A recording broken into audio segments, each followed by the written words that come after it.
দুপুর বন্ধুরা, সবাই কেমন আছো? আশা করছি ভালো আছো। তো আজকে একটা ছোট্ট মিনি ব্লগ নিয়ে তোমাদের সামনে চলে এসেছি। তার কারণটা হচ্ছে যে আমি ফার্স্ট টাইম যে নতুন একটা মাছ খাবো। মানে সবাই হয়তো খেয়ে ফেলেছো, আমি খাইনি, তোমরা শুনলে হয়তো হাসবে। তার কারণ হচ্ছে যে এরকম পাবদা মাছ আমি আজকে ফার্স্ট টাইম, মানে আমি এত বড় হয়েছি, ছোট থেকে এত বড় হয়েছি, কোনোদিন এই মাছটা খাইনি।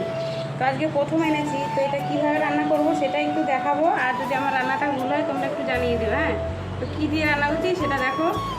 এই যে এখানে ঝিঙে দিয়ে মাছটা করবো, জানি না কেমন হবে, কোনোদিন তো খাইনি। আর এই যে পটল ভাজা করবো, আর এখানে একটু ঝাল করবো।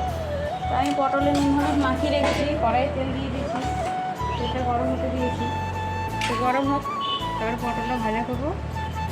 আর পাবদা মাছটা একটু নুন হলুদ মাখিয়ে নেবো। চাল গেলি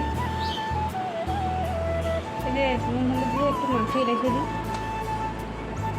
কীভাবে যে রান্না করে আমি কোনোদিন, মানে সবাইকে তো দেখেছি নানান রকম রান্না করে।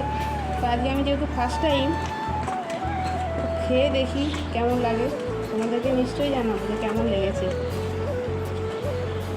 মানে আমি প্রচুর এক্সাইটেড যে আজকে ফার্স্ট টাইম খাবো। তোমরা কেউ মজা করো না, যে বলবে যে এত বড় হয়েছে এখনও কোনোদিন খাইনি। আমি সত্যি বলছি, আমি ফার্স্ট টাইমে খাবো। তো রান্নাটা করছি, করতে করতে ঠিক দেখাবো। তো দেখো এখানে আমার তেলটা গরম হয়ে গেছে। তো পটলগুলো একটা একটা করে ছেড়ে দিচ্ছি।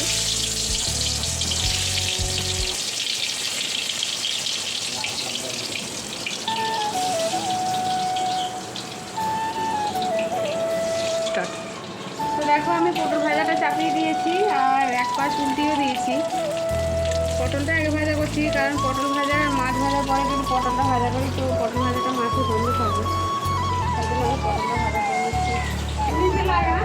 পটল ভাজাগুলো হয়ে গেছে, এখন পটল ভাজাগুলো নামিয়ে নেব।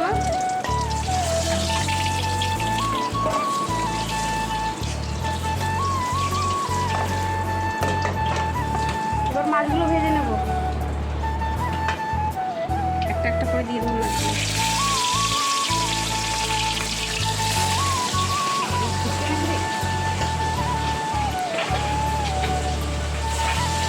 আবার এই মাছগুলো ফুটে নাকি?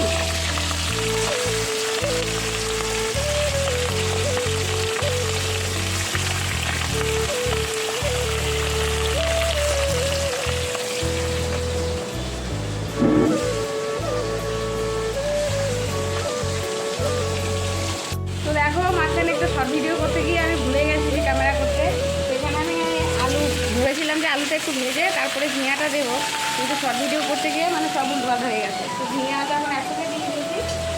তো এখন একটু মানে ভালো করে কষিয়ে নেব, তারপরে আবার দেখাচ্ছি। দাঁড়া, কত ভুল হয়ে গেল, ভাবলাম যে আলুটাকে একটু ভাজা করবো। আর এই দেখো এখানে মাছটা ভাজা হয়ে গেছে, মাছটা ভেজে নামিয়ে দিয়েছি। তো মাছের ভাজে কথা বলতে পারছি না, মাছের ঝোলটা কষাচ্ছি।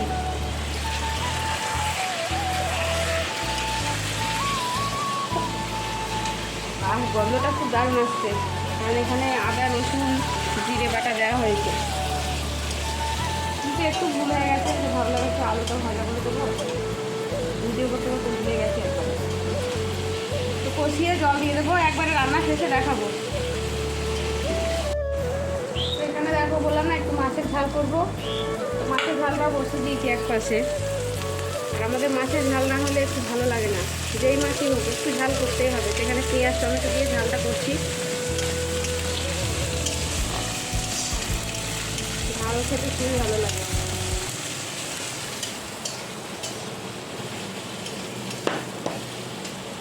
তো একবারে রান্না শেষে আবার। তো চলো, আমার রান্না বান্না সব কমপ্লিট। তো মানে রান্না করে দেখাচ্ছি যে কীরকম হয়েছে। দেখো, এই দেখো, এটা হচ্ছে সেই পাবদা মাছের ঝিঙে আলু দিয়ে ঝোল, আর এই যে পটল ভাজা, আর এই যে মাছের ঝালটা এখনই তেল ছেড়ে দিয়েছি। তো চলো এবার আমরা খাওয়া দাওয়া শুরু করি, তোমরা ততক্ষণ দেখতে থাকো। আর তোমরা যদি না খেয়ে থাকো তাড়াতাড়ি ঝটপট ভাত খেয়ে ঘুমিয়ে পড়ো দুপুরে।